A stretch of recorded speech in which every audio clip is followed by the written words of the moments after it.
recording.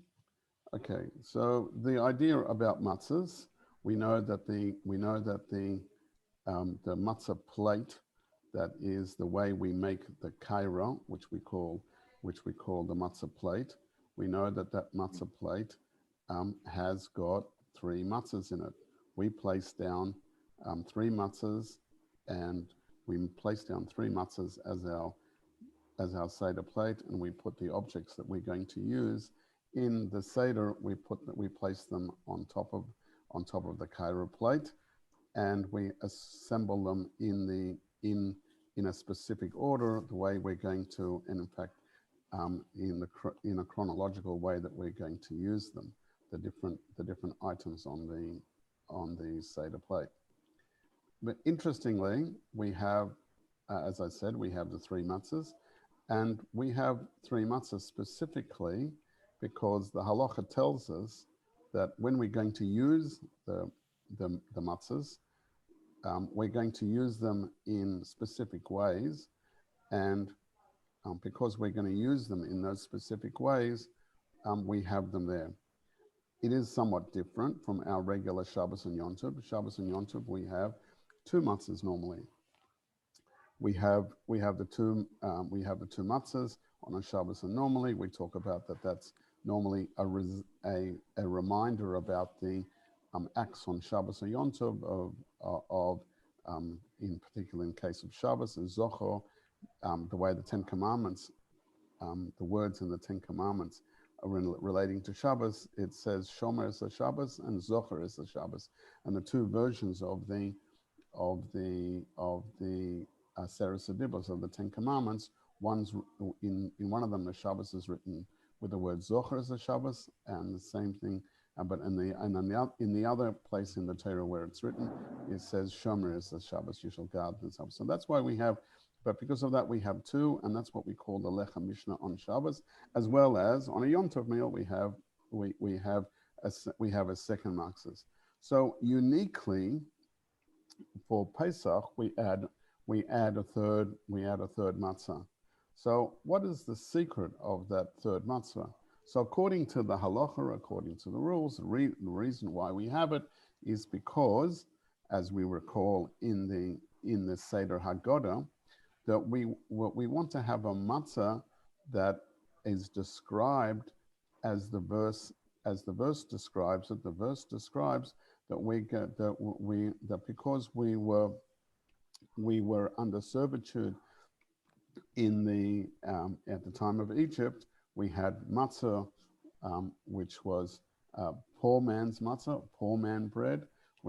Or could be translated as matza of a distressed matzah, meaning to say that we eat matzah which reminds us of the distress or the pain that the Jews had at the time of while they were in Egypt. So the Shulchan Aruch explains and tells us that for Yom Tov or Shabbos purposes, we need to have two matzahs, and we need to have two whole matzahs. But for the purposes of the Seder, we want to have a third matzah, and that third matzah is what we're going to read, and we speak about the narrative, we speak about the Haggadah, and we speak to that matzah and say, this is the matzah that we had at the time of going out of Egypt. And what do we do with that matzah? If we recall from the Seder activity, that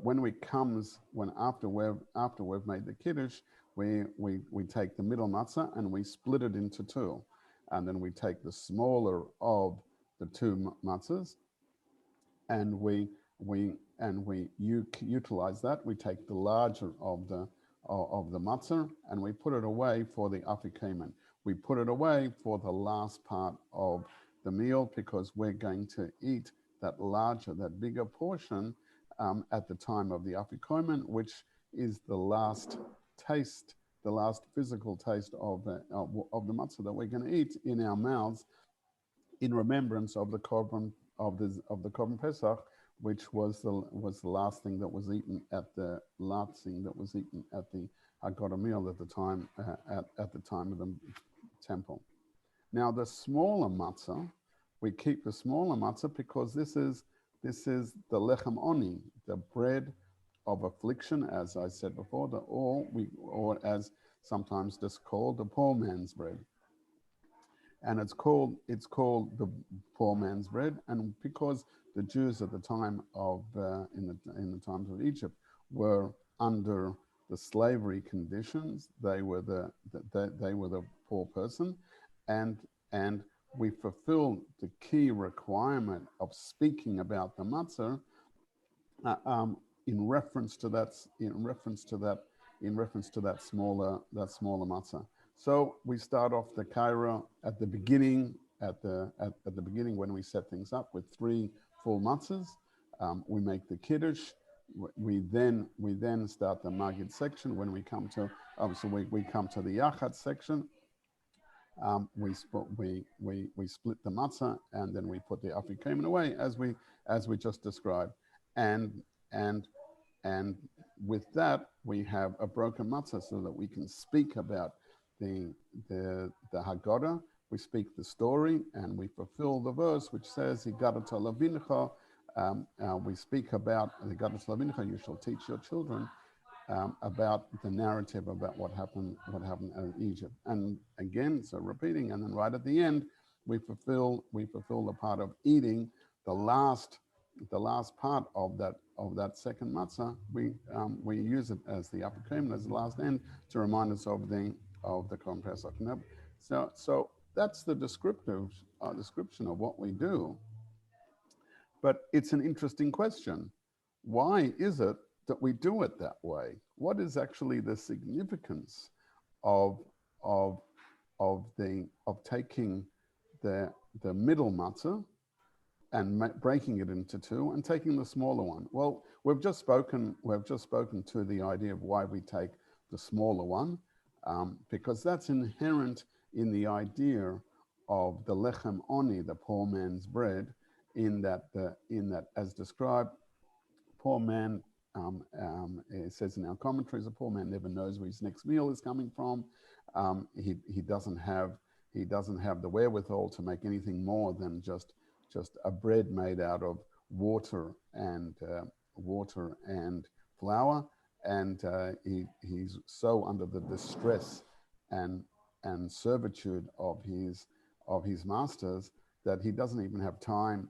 He's so much under laborious conditions, he doesn't have enough time to make matzah, a full bread. He can only make something which takes very quick to make, and a matzah that doesn't rise because he doesn't have any components.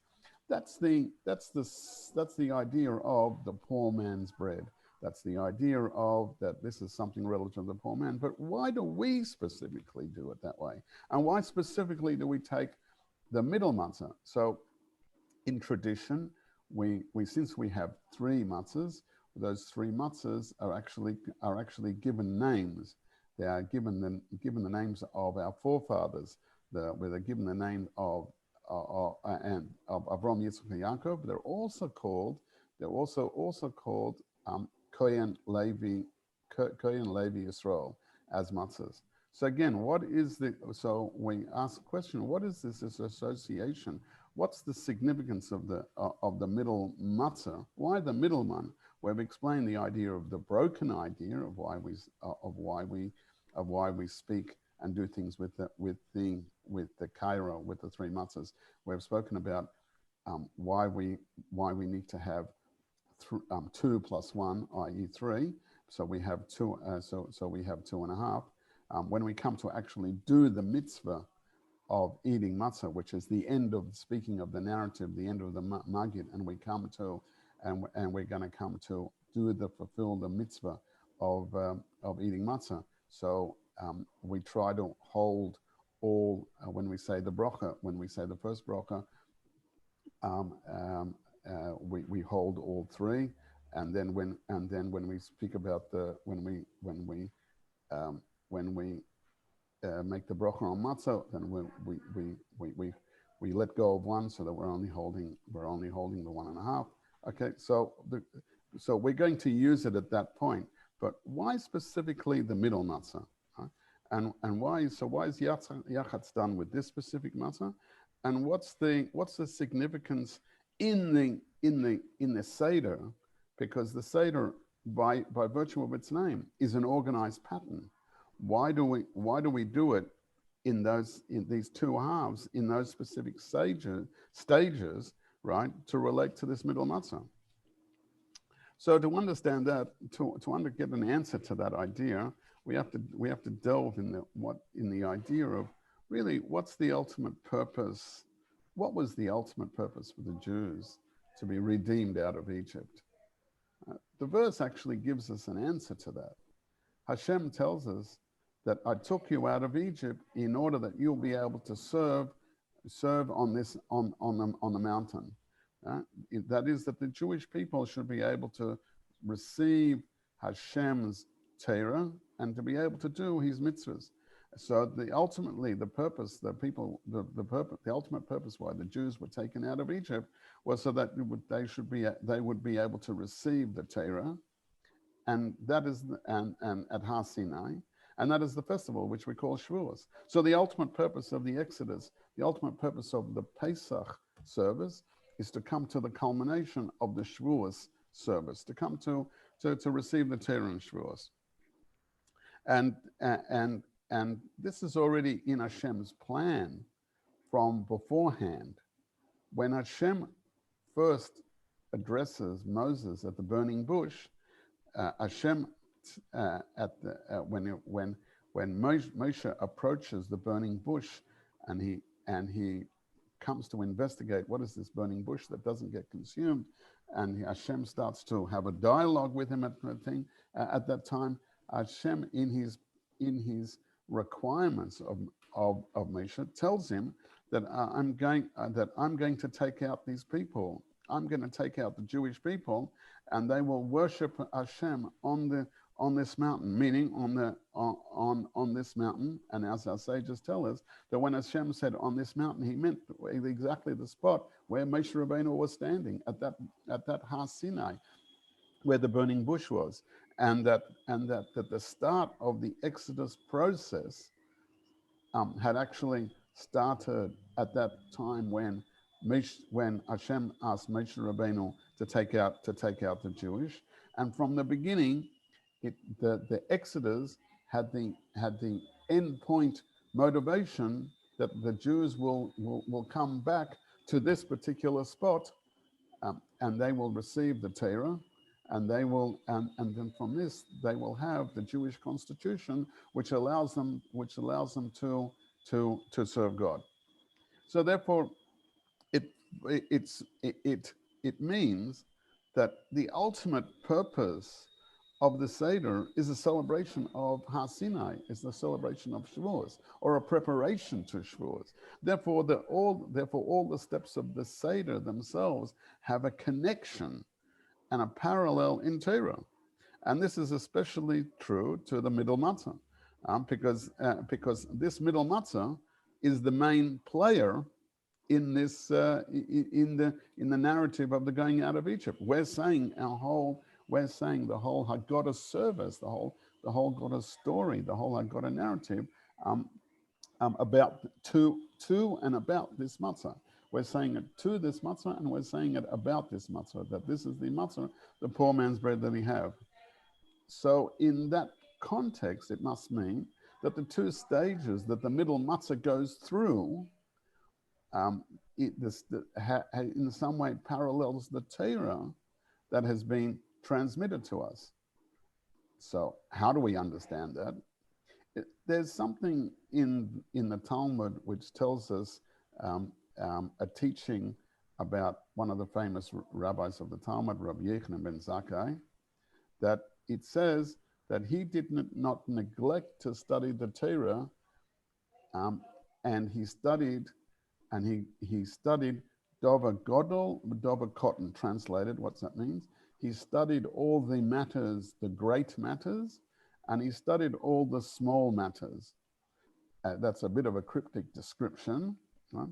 The Talmud continues to elaborate on what this statement means, and it tells us when he has the reference to a great matter, that refers to the secrets of the divine chariot, Maisa Merkava. What does that mean? That is to say, all the mystical teachings which relate to the creation process that the world was created with, and that how Hashem's hand and the processes of how he created the world from and the understandings of all the parts of Bereshit and how that relates to the creation process. All of that is what's called the great matter. The other half of the sentence, the small matter. What is the small matter? An example is given, all the halachas that make up all the disputes between the Talmudic sages, the Talmudic Amoraim, called Abaya Barova, and the reference is to the heaviest, the Abaya Barova. The Talmud uses this reference of the heaviest of Abaya Barova. Abaya Barova were the two great Amoraic sages that headed up two yeshivas, two academies of learning in the latter Talmudic time in Babylon. So therefore the positive description of this great rabbi, Rabbi Yechon ben Zakkai, was that he didn't neglect to study the Torah, and he studied great matters and the small matters. And the small matters turns out to be all the revealed part of Torah, and the great matters turns out to be what's called the secrets of the Torah. In Gemara expression, Maisa Merkava, all the concepts which are revealed in the visions of what's the chariots of Hashem, which revelation of the prophets when they saw the visions of Hashem in a spiritual sense, called Maisa Merkava. Okay, so therefore this means that the small matter is called the revealed parts of Torah, which have got a terminology we call that nigla meaning revealed, and the hidden parts of Torah, which is called nista meaning hidden. Right? So therefore, nigla de Torah, the revealed part of Torah, has got the appellation. The revealed part of Torah is called Dover cotton, a small matter. The great matters refer to the things which are nista, the hidden parts of Torah. So although that there are these two dimensions of Torah, nevertheless, the mystical part or the hidden part, the nista Shabbat and the nigla Shabbat, the revealed part of the Torah, they all constitute a single entity. They're called Torah Achas. The expression is in Chumash. The expression is there is Torah Achas, one Torah. Nevertheless, the process of revelation that occurred in the world occurred in two stages. There is a process of revealed parts of Torah, and there's the processes which get revealed in nista, the Torah. The world has revelations of Torah, of nigla the Torah, the cotton part, and then the godel part. So the revealed part of Torah has always been accessible to the Jewish people. Since the Torah was given on Har Sinai, and we have the rules and the written Torah written down, and from that we have derived the oral part of Torah. So all of that has been revealed and has been studied in all the generations from Moses till even our time. They are studied by the Mishnayot and the Talmudic expressions. So we have studied and learned it and expounded that from the very beginning of the Jewish Jewish nation, and in fact even further. However, the esoteric part, on the other hand, has been hidden from the general populace of the Jewish nation for many generations. Nevertheless, the Gemara told us, the Talmud tells us, which is the nigla part of the revealed part of Torah, It tells us that Rabbi Yechon, that what's the merit of Rabbi Yechon ben Zakkai, that he didn't miss out in his knowledge of not Dover Cotton or Dover Godel, right? He didn't miss out on the hidden parts of Torah, the Nista part of Torah, the Nigla part of Torah. Over the passages of the hundreds of years since the revelation of Torah, as the era of Mashiach is coming closer and more bidden, the hidden part of Torah has become more accessible to us and has been taught. And this reached a new and unprecedented frontier with the dissemination of the esoteric teachings throughout the world in recent generations, which will ultimately culminate with Mashiach being revealed himself, right? And that will reveal the deepest parts of Torah. So in this process, we can draw a parallel to the whole idea of what's happened we can draw a parallel from our seder. We can understand a parallel of what is happening in terms of the revelation of Torah and the deep parts of the Torah. And that parallel can come from the activities that we do with that middle matza, right? That we can actually do it with that middle matza. So let's think about it. Let's just discuss it out. We start off the seder, as we said before, with 3 whole matzahs, but we take that middle matzah, and that middle matzah starts off as a perfect whole, a perfect complete thing. That relates to what we said before, that the Torah was given to all the Jewish nation as a Torah achas, as a complete Torah. The whole of Torah is given to us as a complete and ultimate entity. But then what happens is that at the time of our seder, we do yachatz. We take the middle matzah and it's broken into 2 pieces, one large and one small. So that shows us that the Torah itself was then divided into 2 parts, into what we will call now the cotton and the godel, the large and the small.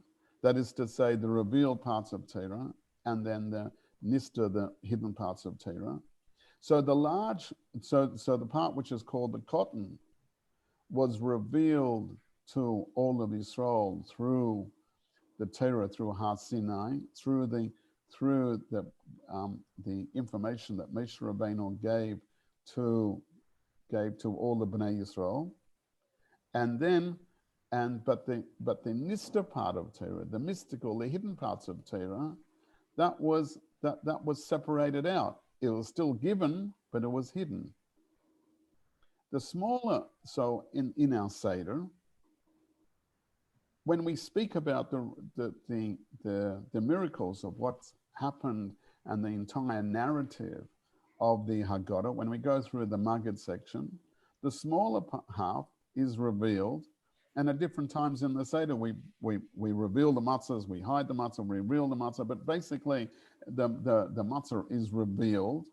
So the smaller half is revealed throughout the recitation of the Haggadah.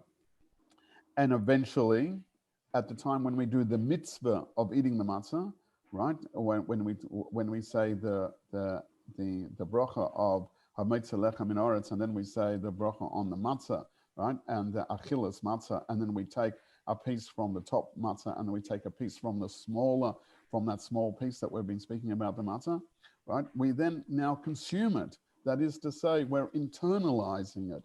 We've internalized we're taking the matzah, we're taking that smaller part, the nigla, the revealed part of Torah, and we've internalized it.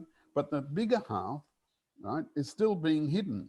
It's hidden till the stage which we call where we're going to eat the alpha cream, and it's called sofon. It's called hidden. It's hidden because the mystical part of the Torah has initially, and for many hundreds of years, had been hidden. So for the most part of Jewish history, the cotton part of Torah was revealed, and studied by the Jewish people, but the Godel part has largely concealed. It was Nister. And then, but towards the end of the seder, because after we've finished the narrative, after we've done the Maggid, after we've said we've started to say the Hallel praises of all the great things that Hashem has done for us, and when He took us out of Egypt. So we've said the first two passages of what is traditionally the Hallel service, which talks about the going out of Egypt, and the miracles that happened at that time, right? So we do all that, but towards the end of the Seder, when we now have eaten the Shulchan Aruch, we've eaten the meal, we've eaten and consumed our full meal, and we're now satiated, we've come to near the end of the process, then at that time, the Afikomen becomes revealed. That is to say that the Afikomen is brought out from its hiding place. The larger hidden piece of Torah now becomes revealed. The hidden mystical teachings of the hidden parts of Torah now become as the larger piece, now become revealed and become edible. We're allowed to eat them. This teaches us that towards the end of our Golus period, at the end of our exile period, that which was hidden is now allowed to be revealed, right, and becomes accessible and becomes edible. So this idea of that the secret teachings or the hidden teachings of the Torah have become revealed in the latter generations of Jewish history, closer to the time of Mashiach, and closer to the time of the era of Mashiach, of the total revelation, parallels this idea that Torah initially is revealed, that only the revealed parts of Torah, which is Dover Cotton, is revealed, but it connects to the idea of revelation at the time of Mashiach. And then at the time of Mashiach, when we say that all of the Torah will be revealed, and we'll understand all the aspects of Torah, even the hidden parts, this shows us that even nowadays we start to learn the hidden mystical teachings of the Torah, and the times of Mashiach, it'll ultimately be all revealed, just like in the Seder, where we start to eat from the bigger portion of that middle matza, that afikomen. So that explains this idea of the parallelness of Torah to the Seder. But why specifically? What we haven't explained is why specifically that middle matzah. So remembering that we said that middle matzah has the name of Levi, right? And it has the name of in particular the name of the three sections of the Jewish people: Kohen, Levi, Israel. Why is it called specifically Levi? Right? This is a hint. This is a teaching, a point, some aspect that points to somebody in the Seder who's not mentioned, but is hidden in the Seder. Who is that? We know that Moshe Rabbeinu's name is not hidden, is not revealed in the Torah, in the Haggadah. Interestingly, we find that Moshe Rabbeinu's name, who was really the architect and the implementer, the doer of all the activities of the Seder, his name is not mentioned, but he's hinted to by virtue of the Levi. And what is it? And what aspects is it? And what characteristics that Moshe have? Moshe came from the tribe of Levi. He's hinted to, Moshe Rabbeinu has hinted to his activity, and his activity is hinted to by the name of this matzo called Levi, but he's further hinted to because he is the activist who took us out, but he's also the activist that will take us out of Golis. He is the activist, because it says that Moshe is both the redeemer of the original exile of Egypt, and he will be the revealer. He will be the redeemer at the time of the future of the future redemption as well. Who was the giver of the Torah? We've made the comparison between the matzah, the seder, and the Torah. So Moshe Rabbeinu himself was the one who gave us the revealed part of Torah initially, and gave us also the hidden part of Torah, but it was only given to very select few, so it was kept secret. So the two parts of the matzah, of the Levi matzah, was divided. The larger part representing all the hidden secrets of the Torah, put away to make accessible in the latter generations which we live in. And we have the shinings, and we have the first revelations of that teachings through the Nista Shabbat Torah, the hidden parts of the Torah. The revealed parts of the Torah, the Dover cotton, that Moshe Rabbeinu gave to all the Bnei Israel publicly, and has been studied in all his generations. But as Moshe Rabbeinu the one is that same one who is the person who gave the Torah. And in fact, Moshe Rabbeinu is referred to is referred to in the Torah in many times. He's referred to as his parents and him himself are described in the Shemais, in the Exodus, and they're called Ben Levi. That Moshe's parents Moshe's father is referred to as the Ben Levi, who married Bas Levi. He married a daughter from Levi. In other words, the idea of the Levi and represented by Torah, represented by Moshe Rabbeinu, is inherent in Moshe. And we find further that this Moshe Rabbeinu has. We find that Moshe Rabbeinu, when he was born, had two aspects about him, similarly to the Levi Matzah. Moshe Rabbeinu's birth, right, was hidden. Right, he was born, and then the Egyptians were looking for the newborn babies. He was hidden, only to be later revealed. Again, paralleling the idea of the Torah, right? And the idea of the Levi Matzah. That first there is a section which is hidden, and then will become revealed. And that's how he revealed the Torah that is in his name.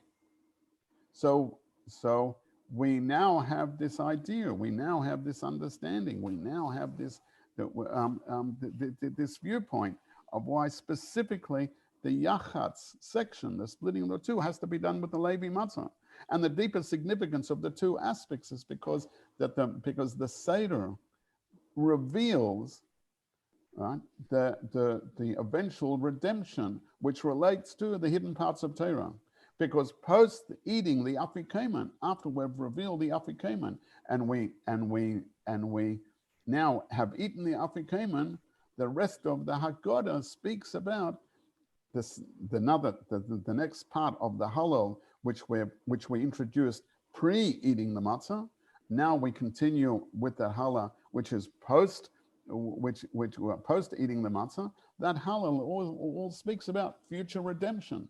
Right? So we have hinted in the seder. That the ultimate purpose of the eating of the ultimate purpose of going out of Egypt was to receive the Torah, and the ultimate of the which is the Levi matzah, the broken part of the matzah. The ultimate purpose of that is for the times of Mashiach, when there will be the full revelation, the full eating of that second section of the Levi matzah, the afikomen, through the Goel Tzedek, through the ultimate redeemer, Moshe, who was the first redeemer, Moshe Rabbeinu, who will be the final redeemer. So for us, this is the full revelation. For us, we know that that our Redeemer is in the process of being revealed, as the secrets of Torah is being revealed, and they will be ultimately fully revealed in the times in the times of Mashiach. So I hope you enjoyed that class, and I hope you Very good, all yes. of